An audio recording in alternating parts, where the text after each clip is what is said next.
Hello friends, आज हम statistics के अंदर चैप्टर नंबर 4 टाइम सीरीज के बारे में बात करेंगे। आपको पता है what is mean by series. Series मतलब एक सीक्वल, ओके, और उसमें टाइम के बारे में बताया है। टाइम सीरीज का मतलब क्या होगा, तो एक पर्टिकुलर टाइम पीरियड लिया जाएगा, 10 साल, 5 साल, 15 साल, और उन 15 ईयर्स के बीच में या फिर 10 ईयर्स के बीच में जो भी अपडेट हुआ है, मतलब चेंजेस हुए हैं, कहीं कहीं पे कोई डेटा अप गया है, कोई डेटा माइनस हुआ है, तो उसके बारे में आपको यहाँ पे बात करनी है। और ये सारी चीज़ें हमने जो पहले ही बताया था 11th स्टैंडर्ड के अंदर हम जो डेटा के बारे में पढ़ते थे, ये वही चीज़ है, लेकिन यहाँ पे डेटा टाइम के हिसाब से लिया जाएगा। That's why it's called as time series. सबसे पहले उसकी डेफिनेशन देखो तो आपको पता चल जाएगा कि वो कहना क्या चाहते हैं। और time series is a set of observation taken at the specific time period. एक पर्टिकुलर टाइम पीरियड के जो डेटा है, ऑब्जर्वेशन है, उसको कंसिडर किया जाएगा। That's called time series. उनका इंपॉर्टेंस क्या है सर? इंपॉर्टेंस एक ऐसी चीज है, यहाँ पे जो चार आपको इंपॉर्टेंस दिए हैं उसमें से आप कोई भी बिजनेस के अंदर जाओ, कोई गवर्नमेंट इंस्टीट्यूट के अंदर जाओ, या फिर कोई कंपनी के बारे में बात करो, तो उन सभी जगह पे टाइम सीरीज का यूज किया जाता है। इसीलिए पहला इंपॉर्टेंस क्या है, the direction and pattern of variation in the value taken from past data.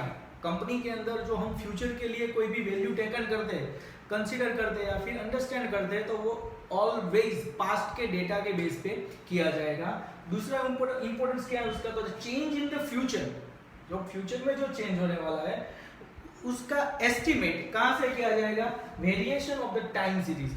आपने जो टाइम सीरीज कंसीडर की है लास्ट 10 साल या 15 साल की, उनके बेस पे ही आपका फ्यूचर का एस्टिमेट किया जाता है, फ्यूचर डिसीजन लिया जाएगा। देन आफ्टर तो क्या sir, important decisions of future. For example आप कंपनी के लिए कोई अपना इन्वेस्टमेंट इंक्रीज करने वाले हो या फिर किसी और कंपनी के साथ टाई अप करने वाले हो, तो ये आपका फ्यूचर का डिसीजन है सर। वो decision taken on the basis of time series, वो आपको टाइम सीरीज के बेस पे डिसीजन लेने के लिए हेल्पफुल रहेगा। दैट आफ्टर तो 2 और मोर बिजनेस यूनिट, एक से ज्यादा कंपनी या फिर एक से ज्यादा बिजनेस यूनिट या फिर गवर्नमेंट सेक्टर एक दूसरे की कंपैरिजन करते हैं सर, कि भाई मैंने कितना ग्रोथ किया और मेरी जो कंपैरेटिव या फिर मेरे कंपटीशन में जो आ रही है उस कंपनी ने कितना ग्रोथ किया, तो वो किसके बेस पे करते हैं सर, टाइम सीरीज के बेस पे करते हैं। नाउ ये जो टाइम सीरीज है वो किसके बेस पे बनती है सर, तो टाइम सीरीज को बनाने के लिए या फिर उसके ऑब्जर्वेशन को टेकन करने के लिए हमें 4 कंपोनेंट्स की रिक्वायरमेंट होती है, और इन चारों के चारे कंपोनेंट्स को हम मिलाएंगे, ज्वाइंट करेंगे, तब जाके टाइम सीरीज मिलेगी। तो ये 4 कंपोनेंट्स कौन से हैं जिसके बेस पे टाइम सीरीज बनती है? तो उसका पहला कंपोनेंट है ट्रेंड, उसका दूसरा नाम है लॉन्ग टर्म कंपोनेंट। 4 या 5 साल, इस टाइम पीरियड को हम क्या बोलते हैं, लॉन्ग टर्म। तो ये 4 से 5 साल का जो ट्रेंड है वो हमारा पहला कंपोनेंट है। दूसरा कंपोनेंट है सीजनल, सीजन के हिसाब से बदलता है सर, और उसके अंदर 2 फैक्टर है। सीजन 2 टाइप की होती है, एक नेचर की तरफ से आती है और दूसरी ह्यूमन बीइंग की वजह से आती है। अब नेचर की वजह से आती है उसकी अगर हम बात करें तो विंटर, समर, मॉनसून, ओके, ये सब नेचर की वजह से आती है। आपने देखा होगा कि भाई समर के अंदर कभी भी रेनकोट या फिर स्वेटर का सेलिंग होता नहीं है, ये फिक्स है सर। तो ये टाइम सीरीज का एक हिस्सा है, कौन से टाइम पे कौन सी चीज सेल करनी है, किस चीज का ग्रोथ ज्यादा रहेगा, वो नेचर की वजह से है। और दूसरा आता है effect of man made, human being की वजह से। फॉर एग्जांपल कोई फेस्टिवल है, तो फेस्टिवल नेचर के हिसाब से नहीं आते, हमारे हिसाब से आते हैं। दिवाली हम सेलिब्रेट करते हैं, ओके, अगर आप दिवाली जनवरी मंथ में रखना चाहो तो रख सकते हो, ये मैन मेड है सर। तो ये जो है हमारे फेस्टिवल्स, वो मैन मेड इफेक्ट है, उसकी वजह से भी हमारी कंपनी के अंदर बहुत सारे चेंजेस आते हैं। हमारी कंपनी का सेलिंग बढ़ता है, कंपनी का सेलिंग डाउन होता है। दैट्स व्हाई सीजनल कंपोनेंट ये दूसरा है, जिसको हम एसटी के हिसाब से डिनोटेट करेंगे, ट्रेंड को हम टीटी के हिसाब से डिनोटेट करेंगे। नाउ तीसरा है साइक्लिकल कंपोनेंट्स, इट्स कॉल्ड सीटी। साइक्लिकल मतलब क्या है, एक साइकिल आती है सर, जैसे कि आप बात करें तो हर 2 साल के बाद या फिर हर साल के अंदर कहीं जगह पे एक सेलिब्रेशन रखा जाता है, सब लोग वहाँ पे जाते हैं, जैसा मेले की जैसा। तो ये साइक्लिकल है, साल में एक ही बार आएगा। या फिर 10 साल में एक बार या 12 साल में एक बार कहीं पे फेस्टिवल होता है, तो ऐसे फेस्टिवल को हम साइक्लिकल बोलते हैं, ट्रेंड बोलते हैं। इतने सालों बाद या फिर इतने ईयर्स के अंदर आपको वहाँ पे चेंज होगा, मार्केट सिचुएशन चेंज होगी, that's called cyclical components, it's called as city. आप इसका एक बेस्ट एग्जांपल ले सकते हो, कुंभ मेला, ओके, हर 12 साल के बाद आता है, तो 12 साल तक वहाँ पे कोई चेंज नहीं होता, लेकिन जैसे ही वो कुंभ मेला आता है तो उसके आसपास के एरिया में वहाँ पे सब लोगों को क्या मिल जाती है, रोजगार मिल जाता है, एम्प्लॉयमेंट मिल जाएगा। तो ये साइक्लिकल है, 12 साल में एक बार तो आएगा ही आएगा, that's why. Then after random and irregular, ये कोई फिक्स नहीं है, आएगा या नहीं आएगा, doesn't matter, okay, it's depend on situation, इसके ऊपर हमारा कंट्रोल रहता नहीं है, जिसको हम डिनोट करेंगे आरटी, रैंडम ट्रेंड जिसको बोलते हैं। इन चारों ट्रेंड को मिला के हमारे जो टाइम सीरीज बनती है, ओके, इसीलिए टाइम सीरीज के ये चार क्या है, कंपोनेंट्स, चार बेस है, जिसके बेस पे पूरी टाइम सीरीज टिकी हुई है। अब बात करेंगे वैल्यू ऑफ टाइम सीरीज। तो ये चारों बेस पे जो टाइम सीरीज बनी हुई है, तो ये जो टाइम सीरीज बनती है सर, उसके चार कंपोनेंट्स हैं, तो उसकी वैल्यू डिसाइड करने के लिए भी इन चारों के चारों कंपोनेंट्स को बेस लिया जाएगा।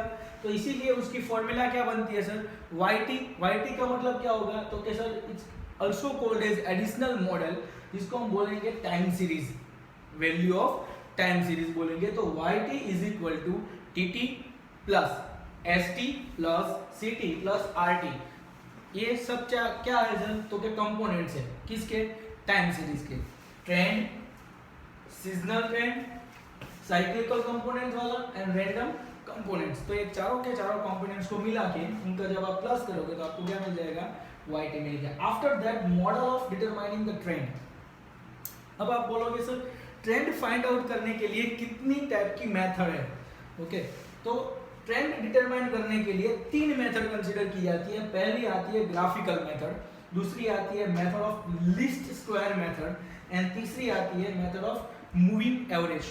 उसमें जो फर्स्ट है ग्राफिकल मेथड, ये हमें एग्जाम में पूछा जाता नहीं है, सिर्फ अंडरस्टैंडिंग के लिए दिया है, same as it is chapter number 2 में जो ग्राफिकल मेथड थी उसके जैसा ही है। ग्राफ ड्रॉ करना है ईयर के हिसाब से, ओके, बीच में एक लाइन खींच देनी है, इट्स वेरी इजी।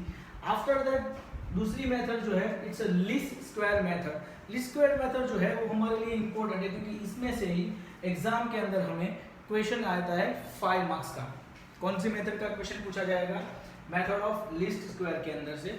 उसके अंदर आपको 1 मार्क्स के अंदर आपको पूछेंगे लीनियर मॉडल, ओके, तो लीनियर मॉडल कौन सा है, तो YT is equal to alpha plus beta T plus UT। UT का मतलब होता है सर एक वैल्यू जो हमें कंसीडर करनी पड़ती है एज पर टाइम। अल्फा और बीटा की जो वैल्यू है उसके साथ हमें ट्रेंड ज्वाइन करना है, और वहाँ साथ में आता है UT। UT मतलब एक ऐसी वैल्यू जो टाइम सीरीज के हिसाब से कंसीडर की जाएगी। उसके बाद आपको क्या मिलेगा, लीनियर मॉडल। ये मॉडल आपको 1 मार्क्स के अंदर पूछा जाएगा एग्जाम के अंदर। After that least square method के हिसाब से आपको ट्रेंड फाइंड आउट करने की फॉर्मूला क्या है, जिसको हम बोलेंगे लीनियर इक्वेशन फॉर ट्रेंड।